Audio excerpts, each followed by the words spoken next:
Hi, Chris. Christina, it's Tuesday again. You know what that means. Our favorite day. It means we have to coach someone podcast else. Day. It is Yes, podcast day. It is. And this is exciting. We are joined by Tessa Jones. And this is the first time since we've started doing this that we have someone on that neither of us know really well, meaning that we haven't actually coached this individual. So it's a bit like we're pulling a can from the cupboard and it doesn't have a label on it. We're going to take the can opener, pop it open and see what happens. It's very exciting. Thanks for joining us, Tessa. Thanks for having me. I didn't know that. I'm even more excited now. Yeah. Special. Mm-hmm. Yeah. All right. So we're in. So we went into the records and I knew a couple of minutes prior that this was just going to be a really fun hour. And it just feels really playful. And what I got, and I'll dive in and get some more, was immediately I saw like what would be like an archer target, like, you know, the red and white concentric circles. And it was on like a bale of hay and slightly slanted. And then this arrow came in and it was just up into the left of the bullseye.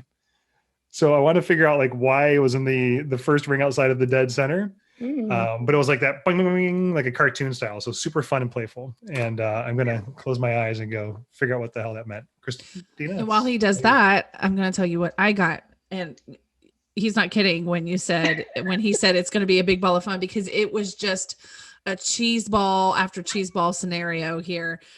First thing I got was an image of A Bug's Life. You know, that movie, A Bug's Life, with like the animation, and like you're like one of the bugs, but like you're in like a rain suit, like a cheesy raincoat, but you're like one of the bugs. And then I saw you in the 1970s going, "Come on, get happy," and you're like being real cheesy with like some Moroccos, and you're in like a, you know, period piece. Like, I mean, it was just like a celebration. I have so much cheesy dad joke energy thing coming through. I don't know if that means anything, or maybe that's just to try to describe the feeling of you to me, but whatever it is, it's done a good job. Yeah. And like lots of tones of like amusement park and stuffed animals and games. And it has like a sort of like carnival feel to it. And it's like, even if it's not perfect, you're still kind of hitting the target. And I'm sure that we'll figure out exactly what this means, you know, as we dive further and further. There's one question that we didn't ask. Have you ever had anything like this before? Not like this. Okay. No. Right. I've been to someone who can tap into spiritual guides. Like, she says my name a bunch, but that's it. I've never been to anything similar to this. So. Well, we said your name a bunch. You just didn't know. Oh, yeah, I guess. Okay. But still. Yeah. All right. Okay. So what would go ahead, Christina, you were going to say something. Yeah, I have one more thing. A little bit more information about like the Morocco scene with like, "Come on, get happy."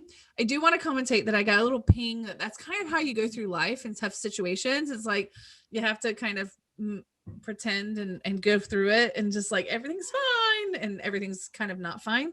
So I do want to say that. Totally. That is me. If my mom was listening to this, she'd be like, "Yep, that's her." So yes, 100%. So you said your mom, and I got like a big old pulsar in front of me, and it was like, it'll be interesting. So what would make this a fun and useful hour for you? Meaning where you want to go? Where do you want to go? What do you want to get out of it? I think just what you said, Christina. So I have a bunch of things going on in my life, personally, most of them. I'm sure you already all know that. I think I constantly second guess and generally can't make a decision. Like, am I doing it right? Is it right? Should I continue or should I stop? Or I have a lot of that in my life right now. I've made some changes recently in this year to kind of help with that. And put me first. I never do. So I have some questions, but it sounds like what I just said already is helping you. Makes complete sense with the Bug's Life thing, because the Bug's Life, if you've watched the Bug's Life, I love that movie. At some point, like a leaf goes into their path, and they're like, "What do I do now?" Oh, and Yeah. it's like, oh, you just walk around. That completely makes sense with what you just said, because yeah, you were like in on it, almost like a foreman. I don't know. So I do want to talk about that, because the first thing I got while you were speaking on that kind of difficulty is that there is kind of a pattern. It was a human pattern that's still trying to get through. So whatever you've changed, the human pattern is still kind of stuck, whereas you've already made that change mentally, and it's not synced up yet, right? So I'm being told that we could probably help with some strategies to get everything on board the way it should be, and yeah, get you completely on the raft down the rapids, being told. So well, and it does track with the not quite bullseye as well. And it's like, yeah, like when is good enough so you can do other things too, right? Instead of having to be dead center all the time. Totally it. Okay. All right. So ask us a question. Man, well, let's stay in that category. Yeah. The house, and if this is too specific, let me know. The house that we're in is a constant shit show for me. I go back and forth on, is it like, are there spirits in here? Is it a good place for us to be? Again, this is kind of like the consistent, like, let's just go through it. And I think I second guess the decision of being here maybe once a week. My husband thinks I'm insane. You want me to give you that? Do you want me to type it in? Yeah, just type it in. Okay. It'll help if I have the address. But we just don't want that on the public domain necessarily. Yeah, thanks. Thank you. Banana. Yeah. Yeah, really. But there's a lot of my energy that goes into this place, and I just don't know. Well, that's a good sign, Chris. I like to see that. I just don't know if It's just transmission. if it's worth all of the BS. And if it's like even a safe energy for us here, to be quite honest. Ooh. Go ahead, Christina. No, I'm getting as well when I feel in the house. There, if you really, really want to stay, then you do have to have some sort of authority in there, right? And while I work on that, Chris, I'm passing it to you. Okay. So this flash vortexy thing. There's like a vortex and an energy center that exists in this house, and I didn't even really need to address to get that, but that's not leaving, right? Yeah. That's there. And to Christina's point, you can make a decision and you can learn how to work with it and accept it. Or if it's just kind of above your energetic level, meaning you just don't want to deal with it, it's probably better to walk away in peace. Thank you, Vortex, for giving us a wonderful residence for the time being, but peace out. It's not good or bad. It's there, and things are coming through and leaving and coming and going on a regular basis. It is a portal in that sense. And that was super, super, super clear.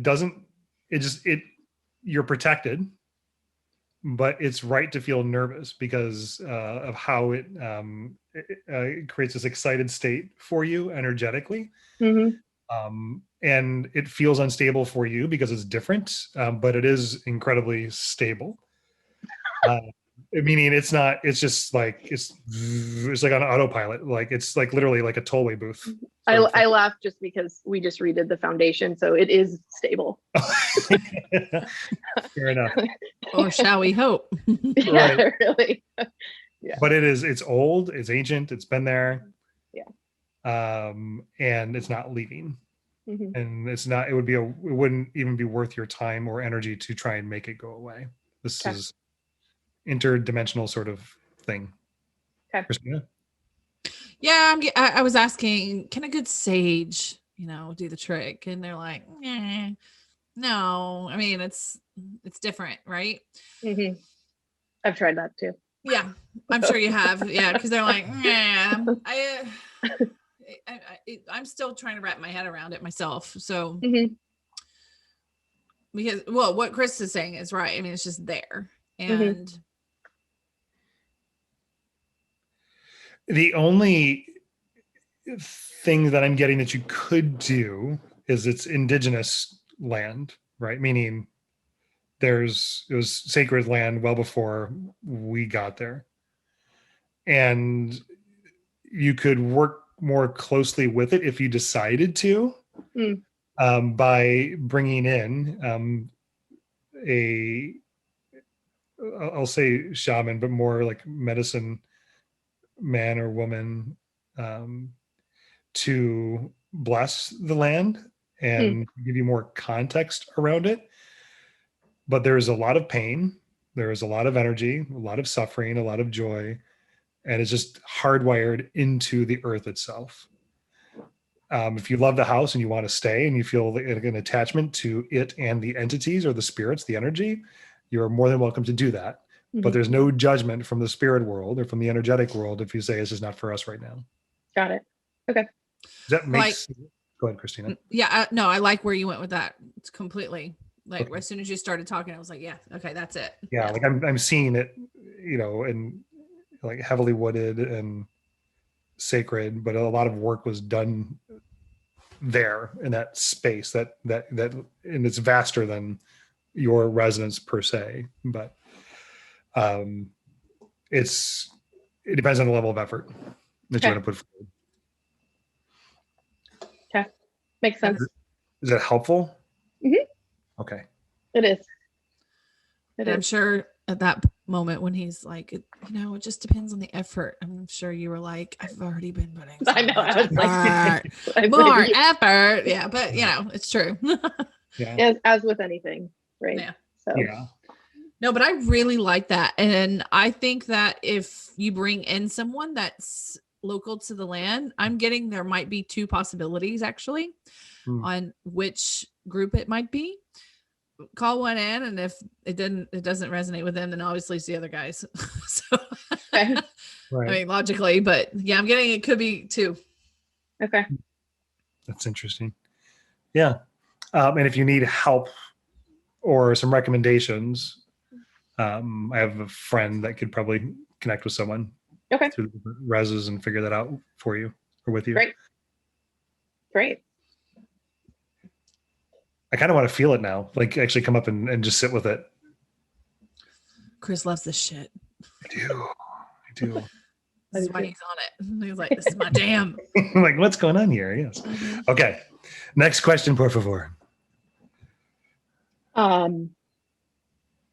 Something weird. It just keeps happening. I don't want to give too much away, but today specifically, I feel called to be like in some sort of like nurse or caring for someone type of scenario. Like I get it constantly where, for instance, today we had to see a friend on palliative care. I can be in those scenarios where I feel completely at ease and can deal with some crazy shit that I have going, every day with my husband. And I just feel very calm. And I don't know if it was past or just generally who I am, but it's been coming up. I thought I would bring it up just because it happened today where I'm just able to be very calm in like a caretaker situation where people would not usually be calm, if that makes sense. You mean like a hospice situation? Yeah. Yeah. I got the words death doula. Fuck. That's what I have written down. I'm sorry. Can I swear? Yeah, Yes. totally. Yes, Yeah. you can. Our house, our rules. Yeah. And I didn't write down death doula. That would be crazy. But like whether it's I did write down hospice care, and I don't know where that comes from. I don't, but I feel very confident and at ease in those really rough times. And I don't know what it is. It's definitely you're hardwired to do it. Yeah. I don't know what you do. I don't know what your career is, but you're hardwired to be Chris that knows. kind of. Definitely not that. Not that. Okay, not that. No, but like you're definitely hardwired for that. So it's logical you're being called to it because that's how people that are born to run, all they want to do is run. People who are born to do something else, that's all they want to do. And so it makes sense that you're like, that's what I want to do. I want to be support to people that are crossing over or end of life stage and things like that. So what's interesting about caretaking as it relates to you, Tessa, Mhm. and I'm looking to you, Christina, for some validation, is that typically when we've had caretakers that we've coached either together or individually, sometimes it feels like it's not coming from a healthy place. Oh. And it's not the case here. Mhm. I'm not getting that, where it's like coming from some place of lack, right, or insufficiency, to where you're displacing that attention onto someone else as a way to make you feel whole. Yeah. It's not that. No. Well, I'm glad you're confirming that. Yes. I will also validate that. Oh, good. Yeah. Let's give it up for the spirits. Mhm. And so Death Doula is interesting. And so what I'm getting is you have so much experience as part of this hardwiring that Christina is referring to, where you've passed. Yeah. And it's stuck with you. And so sometimes maybe it feels clear, but this feeling of having some sense of what comes next is very real for you. There's been a lot of loss and near loss, which has forced you, encourage is the word that I also heard, so force / encouraged you to reconcile what transcending or passing from this life truly means, and how it's impossible for any of us to know what happens next, right? Mhm. We have ideas, and I could be wrong about my ideas, and Christina could be wrong about hers, and you about yours. But there's something about the surety and the gravitas that you have that can help people be more open to not being open, Mm. closing off, and to hanging on to things that are no longer serving them, which could, in this case, and it could very well be life. Mm. Christina?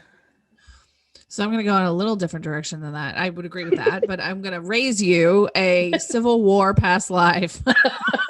Yeah. I got Civil War and I could actually see it, and it's As a female, right? yes, Yeah. as a female, Yeah. as someone who kind of got stuck taking care of people. They weren't necessarily a nurse, but who else is around, right? It was almost like in some sort of plantation house that became hospital, someone's house, and then it because medicine wasn't really advanced there, right? And so it was very clear that people were dying, and you were there, and you tried your best to make them as comfortable as they could be, as calm and peaceful as they could be, as they inevitably passed away. There was no other way to do it except to, grab a gun and do it, but they didn't do that. Nobody did that. So I'm just kind of getting a little bit of that in there too. So that could probably explain some of the hardwiring, because actually you felt really good doing it. And you felt like you had a purpose when you were doing it at that time, even though it wasn't really supposed to, it wasn't in the plan, nobody could tell, you weren't telling yourself, oh, well, in the war, I'm going to help people. It was just circumstance after circumstance, and you just happened to be there and you jumped in.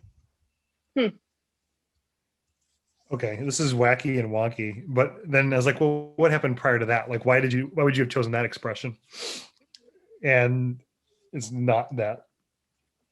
I saw a carriage, the black horse, and a black man with a gray skin and a top hat and a cape, like big buggy eyes, like chasing something.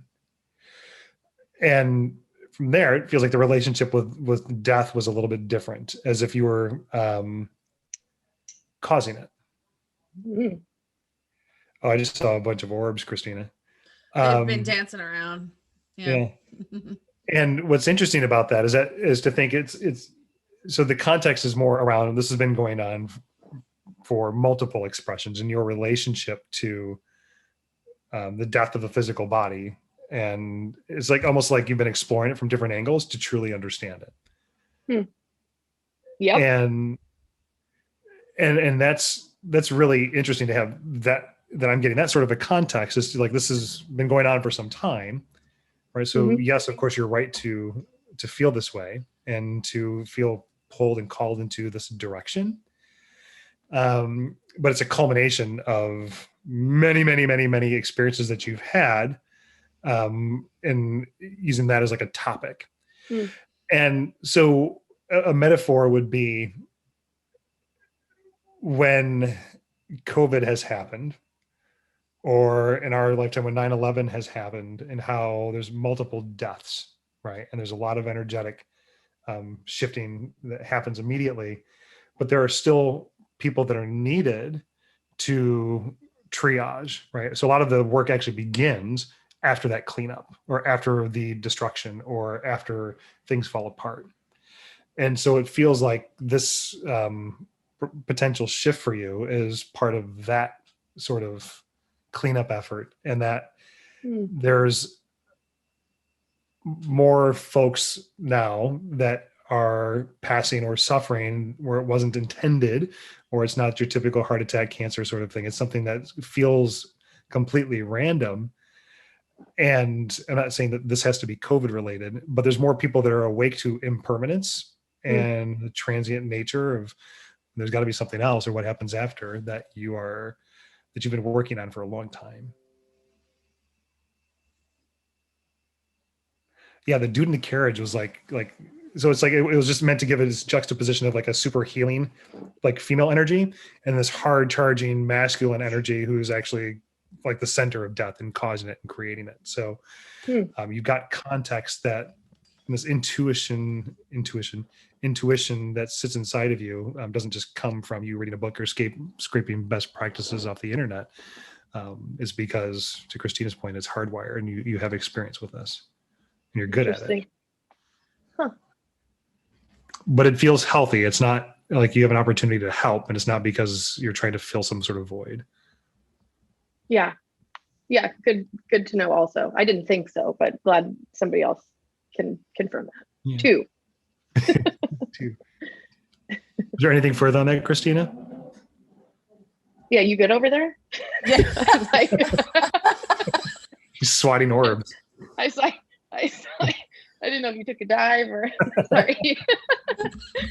Dove into the underwear pile. I was Now we're back to the roller coasters and not the bloomers, not the bloomers. You guys didn't even skip a beat. Like, and then I thought, yay, I'm on mute. And then I was like, oh no, I'm not on mute. How did they not hear that? And I couldn't hear you. I just saw you going through some things. So glad. Oh, good. Okay, good. Yeah, I mean, glass bottle. Oh no. Yeah, that was a crash. You guys didn't hear that. But anyway, so in the midst of all of that, I'm very curious. What are you thinking that you want to do with it? Because obviously if it's like kind of a compulsion, then I have no idea. No idea. I have one more question before I can tell you the whole scenario that I want to do, if that's okay. Yeah. No, let's do it. And then I'll go back to it. Okay, cool. So health-wise, I'm making quite a few changes for myself, but mainly the question is like, am I doing and making the right choices for my husband? If that makes sense. Mm-hmm. We have a lot coming up, and just generally, it's been a long road, and I don't want to ask if there's going to be an end to it, because I mean, I'm sure I'll ask that, but just generally, will there be relief? And are the aggressive decisions we're making, is it right for the situation?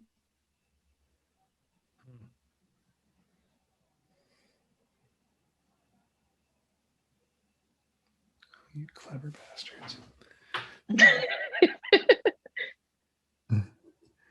Need more, Christina. If I'm still. Yeah, me too.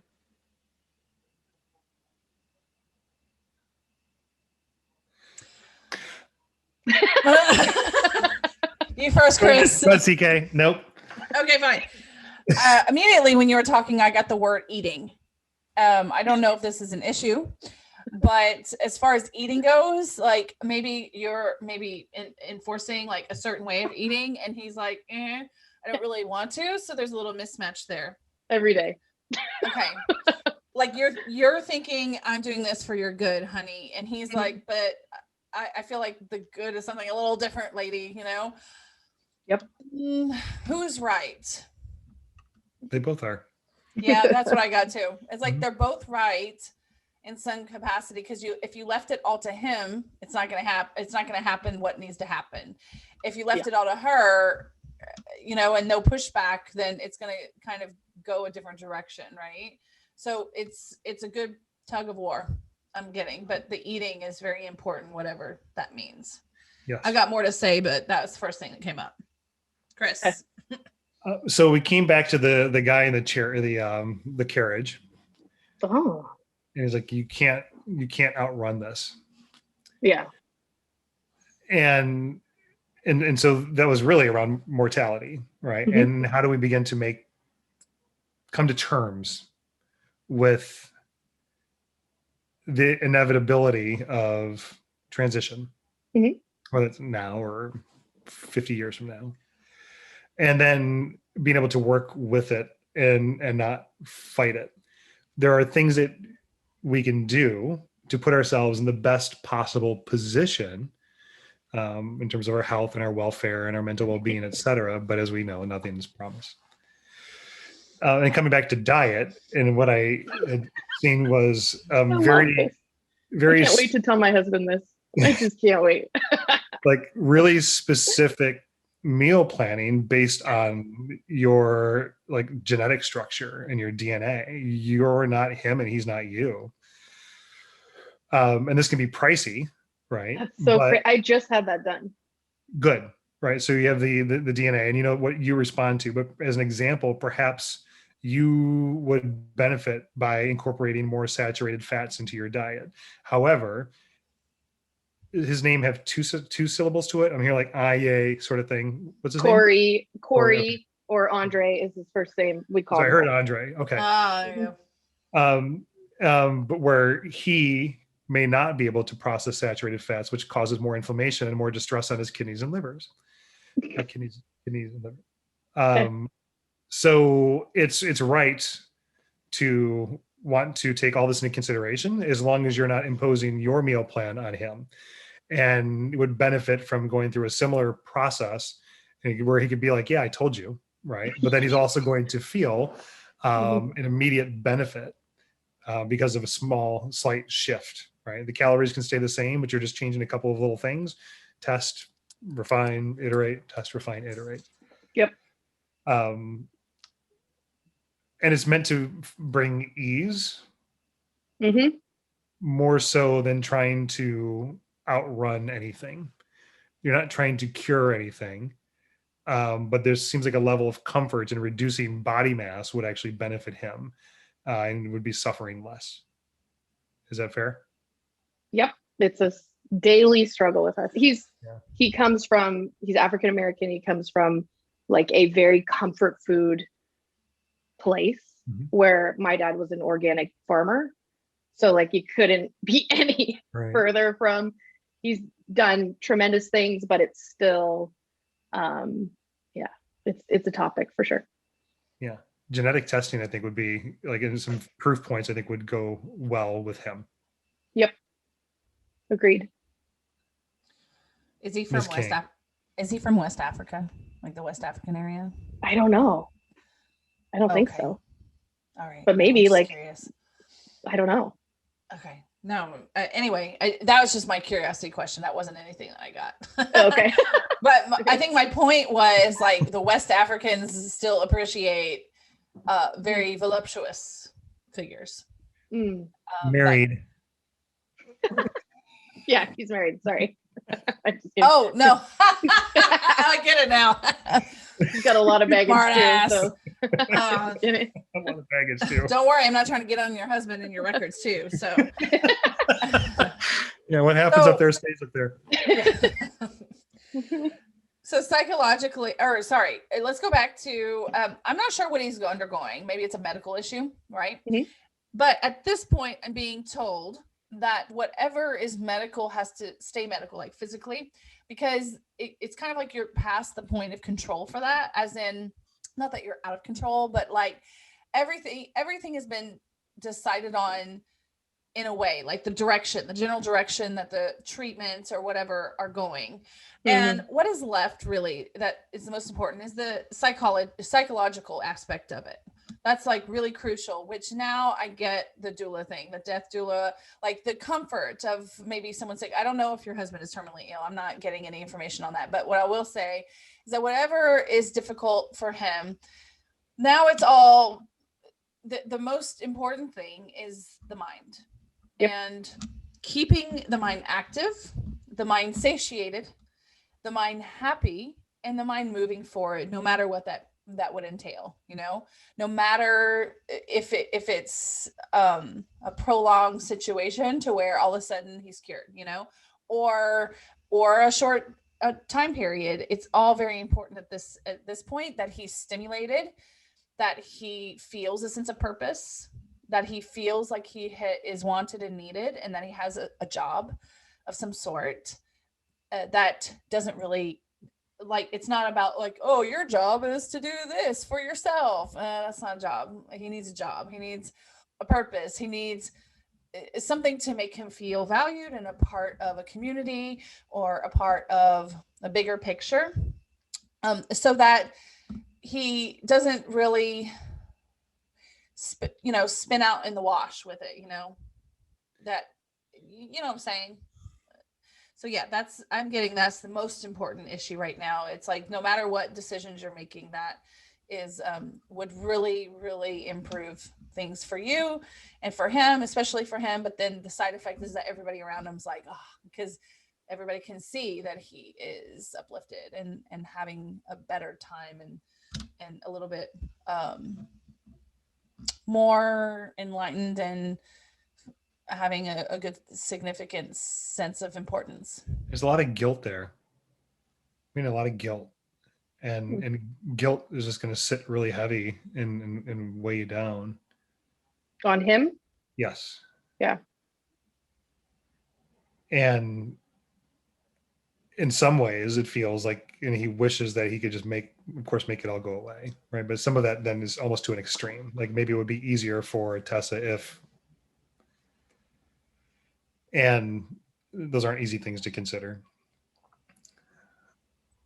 but you can't tell him enough how much you love him, and this is what you signed up for.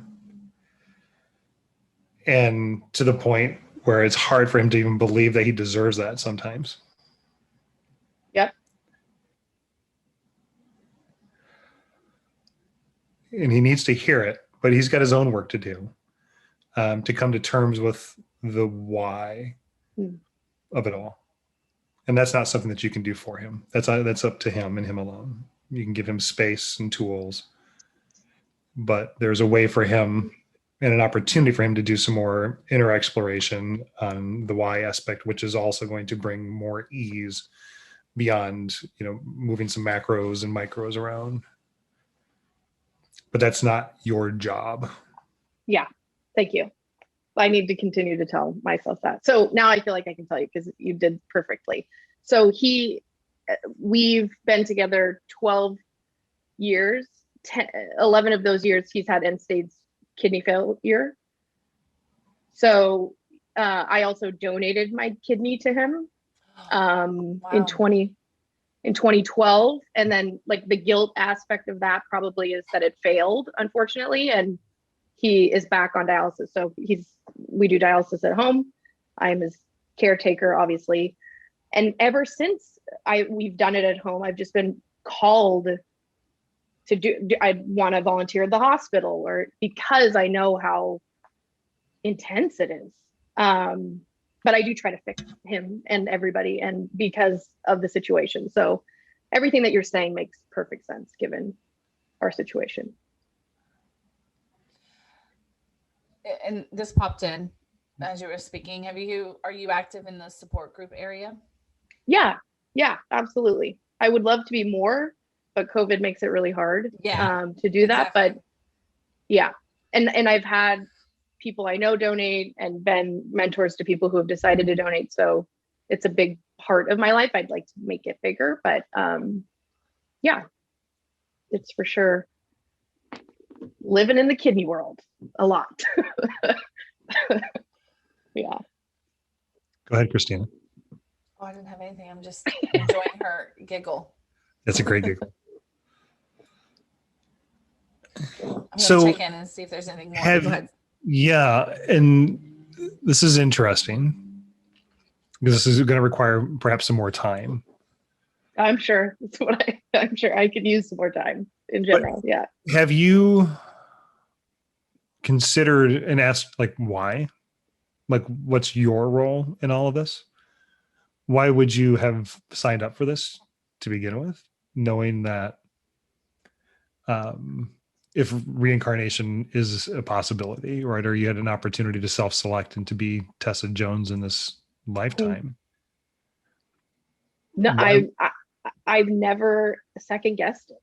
Yeah. I don't think I've ever, it's a great question. It's just always been very fluid. Like even the donation, I've never second guessed. So why has it been? I don't know. Right. And that's an interesting thing to explore. Yeah. I think we have a super strong like connection. Mm-hmm. I feel very attached to him. Mm-hmm.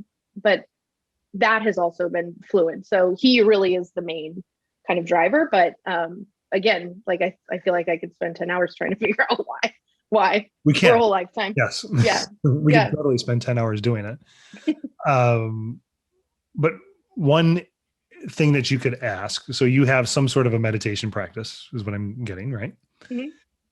Is to, when you find yourself with 20, 30 minutes and you can sit, in a quiet state and just ask, why did I choose to be Tessa Jones in this lifetime? Mm-hmm. And just listen and feel what comes in. And because it's been so fluid and so natural, right? You're not crazy for these things lining up into what's another possibility for you going forward. Mm. That's an interesting exercise for you. And we can certainly, give you some tools to be able to do that on your own. And then I'm happy to spend some time with you. And I'm sure Christina would as well. But also an interesting exercise for Corey when he's ready, right? Because he'll get, let's just suppose that there's actually an agreement made before coming in or coming down or coming in to your physical bodies, where you're meant to go through this together. And so why? Like what are you supposed to learn? What was he supposed to learn from this? What are you supposed to learn from it? Yeah. I'm already feeling emotional about it. I think it would be a good thing to go through for sure. Yeah. Mm-hmm. And there's no right or wrong answers. I think you just sit with it and just start writing stuff down. And there's some context there and maybe a little bit of forgiveness, but a lot of permission to just feel the way that you feel about it and wanting to do the things you want to do with it. Totally. CK? And because you guys do have such a connection. So first, I'm saying you should do that for yourself, but I am saying it would be very interesting if you guys had a little meditation night together and, really like do it up like you would like, with the chilly monk chant if you want, or little rain sounds, light some candles and everything. And then, ask those hard questions together and then go quiet. And then, with holding each other's hands, some sort of touch, either grabbing onto each other's feet or legs or, back to back. I don't know, whatever you guys are feeling. And to do some just quiet sitting together about anything that is top of the mind. And I bet that it would be a very soothing, calming, confronting yet peaceful experience. Mm-hmm. Or you could just grab a couple of handfuls of mushrooms, go sit out in the backyard of yours and just call it. Yeah, Yeah. really. Yeah. Or Really. that. Thanks, Chris. Or maybe we'll try both and I'll report back. Yes. Which one was more fun? Yeah. Hmm. Yeah, definitely some spirituality would be a really good addition for exploration. And there's no wrong way to do it.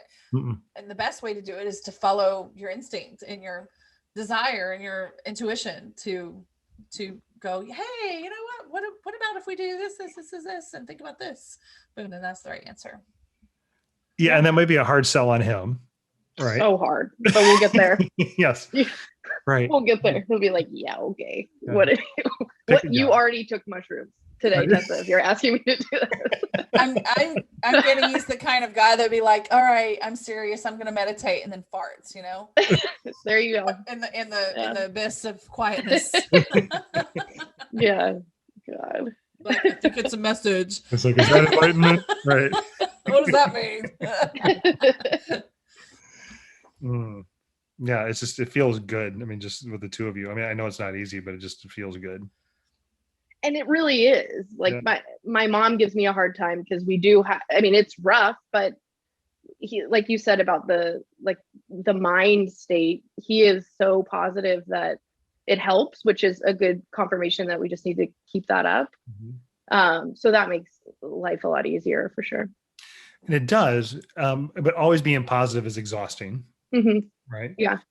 And there's some relief on the other side of that, and understanding, Mm-hmm. right, Yep. that, you know, being positive is also kind of delusional. Yeah. Yep. Sorry, Corey. Right. But there's a balance between both, right? And there's a time to be, you know, completely positive and blind to any other possibility, for sure. But there's always a reckoning, right? Which I'm sure you're aware of. And Mm-hmm. And to just, for him to feel free to share that, Yeah. even outside of the confines of the marriage. And what I'm seeing is, like, with men, I don't know if he has a circle of men going through similar experiences that he could lean on, but there's something there, and particularly being, you know, a black man, right, as well. Mm-hmm. And there's just, you know, the double stigma and asking for help, right? And I get that, but there's, if that would be a benefit to him as well. Okay. It doesn't have to be like kidney related. It can just be like a group of dudes, right? Yeah. That are just open because they're out there and they're just open and vulnerable and want to have meaningful conversation. And just because of the relationship from a medical caretaking perspective exists doesn't mean that James in Spokane isn't, you know, who's caretaking for his wife who maybe has MS or something, or whatever the circumstances might be. Right. You know, everyone's caretaking for someone somewhere, somehow. And it's far more relatable than he might think it is. Just having like men that he can just connect with would be really helpful. Yeah. And you're his best friend, right? Mm-hmm. Yeah. Yeah.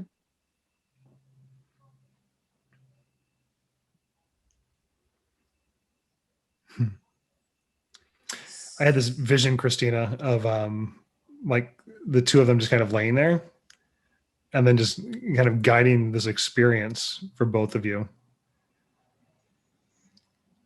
That would be really cool. What, you? Yeah. Yeah. I already thought of that like earlier, and I was like, that might be a little too, I don't know, advanced. I really think he does need it.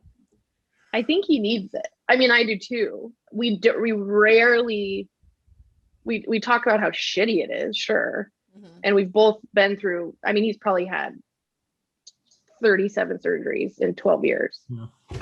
He's like the youngest to have an aortic aneurysm removed. Like, he's in textbooks, like the shit he's been through, and not ever talk to anyone is pretty aggressive and intense. So if I can con him into it. I'll let you know. Like, there's But farting involved. I do think it would be a really interesting experience. It's a better word for that. Well, both. Yeah, it's both for sure. Yeah. We ain't scared of any of those words. Yeah. Mhm. Yeah, that's interesting. In doing that type of work, because we're able to create this not create, that's actually, it sounds very ego driven, and just being able to participate in the one consciousness together. And like, then you start to see things, and there's certain, and sharing certain experiences. And Christina actually had taught me how to do this, where then you can start to see the same imagery, which is like mind blowing that it happens. I was like, okay, where am I? Well, you're back over my left shoulder. What am I wearing? And it's like in that. So then you have these reference points in the process that allow for trust to build. And, and that you get out of it what you need, but it's always just context.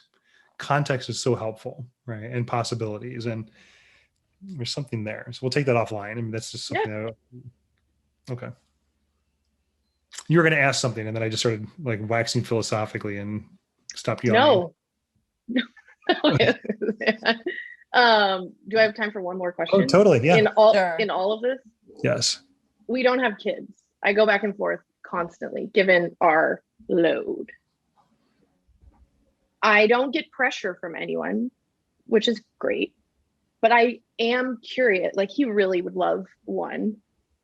That's it. But I go back and forth. I don't know why. I think because I'm afraid that my care would then be on someone else other than him, and that's terrifying to me because I am his advocate. So I haven't written down his kids, to create or not to create. So that would be my question. My first can you hear me? Sorry, I thought I was off. Yeah. My first reaction was like, yes. And don't create, adopt. Fuck. Okay. I got a little. That's what I want. Yeah. That's what I want to do. There's a little boy out there waiting for you. I got like, there's so much joy to be had. And yeah, it's hard, but what's harder than what you're doing now? Right. And that would actually, and I know you would be stretched thin maybe at some point, at some time, during the whole like back and forth day to day. But remember, and they're telling me to ask, you can ask yourself this question, like, are you really in control of anything anyway? No. Yeah, no. Exactly. No. Like, as much as you feel that you're connected and in control and an advocate, which you are an advocate, but really, I mean, on the other side of it, I mean, how much control do you really have if your role were to split and change a bit? And I'm just getting, he would be overjoyed. Mm-hmm. Yeah. Just the joy of being involved in a young person. Oh, he would love it. And you would love it. Right now you've taken out the emotion a little bit because you're like, oh, that's not practical. That's not logical. But I mean, when is having a kid, for those of you guys have had kids out there, when is it ever practical to have a kid? There's really no good time. No. I've never had a kid, but that's what they've told me. Right. This has come up for me one time before that I can remember. And I'd forgotten that it came up one time before. And I was doing a group session in Chicago, and someone was trying to figure out, like, should I be a parent? Should I not be a parent? And it was really more ego driven. And so the question that I apparently asked was, well, why do you deserve to be a parent? And why are you qualified to bring someone into this world? And then as I'm sitting there looking at her, like clear as day, I saw a baby boy, like a little brown baby boy over her right shoulder. And then a few weeks ago, out of nowhere, I haven't talked to her since, she sent me this like huge write-up and story on how they adopted this son. And it was a really cool experience. So I'm throwing that out there because my default is not to go adopt little brown baby boys. Right? And maybe it should be. Maybe, who knows? But I'm seeing one with like sandy, like brown curly hair, light skin, maybe, mixed. Like around 2, like maybe like 18 to 24 months, somewhere in there. That is just a ball of fire. And just like runs the house all of a sudden. Like, and that is like, he just fits right in. Like he was just meant to be there with the two of you. Like soon, like it feels more like a in the next 12 months thing, and as opposed to 2, 3, 4 years down the road. Like the time is now, and to enjoy now while you guys can. While you're young. And then send pictures, please. I will. Okay. I for sure will. Yeah, but that feels really clear. Like I'm super chilly and yawny on that. That's cool. Yeah. Any other questions about that? No. I've literally had, we were going to do a home study either way. He's been tough to get kind of past the adoption thing, as like a connection to his own DNA. And he was he played at Notre Dame for football. And like, I think just his whole family is very athletic and he wants that. And it's been kind of rough trying to get him on the other side, but I think I'm there. He filled out the paperwork with me, so that's a good start. Oh, no kidding. That's great. You already filled out paperwork. Wow. Yeah.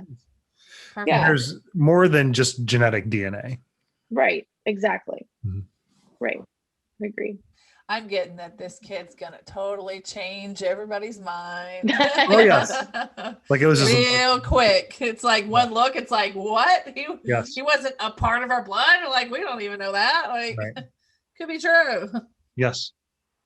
Dang, that was another hour. I can just keep on doing this. I know. That was fun. Next week. Yeah. The Tessa, Chris, and Christina show. Wow. Right. Wow. I mean, what a pleasure today. And thank you for being so open and, very candid. I feel like even just you being here, it's going to reach the right people's ears. Good. And possibly really help someone else out, with thinking about certain situations in life, dealing with very similar medical issue or, something along those lines. Yeah. Good. If there's a charity or anything else that you wanted us to link to and promote, by all means, shoot it on over, and then we'll make that part of the release as well. Okay. Happy to do that. Great. It's a pleasure. Now that we're at the end, is there anything you'd like to introduce about yourself? I work in software, so I'm definitely not a nurse, Christina. Oh. far from it. Yeah. I'm based in Seattle. I love roller coasters. So Chris, you got that right off the bat. Oh, wow. Amazing. Nice. Love them. And I love validation. Yeah. And obviously, kidney donor, and a full-on medical psycho wife. So that's my job. I'm going to quote you. Yeah. There you go. That'll be the show note. Yeah, exactly. There you go. Awesome. Well, thanks, Tessa. Yeah. Thanks, you guys. Thank you. And Chris, thank you. And I don't get to see you tomorrow. We'll have to break our little 3-day in a row run. Why not tomorrow? I guess we could. What were we doing tomorrow? I don't know. We'll figure something out. Okay. Oh, that's true. Okay. Well, love you both. And thanks again. Love you too, Christina. Bye, Tessa. See you guys.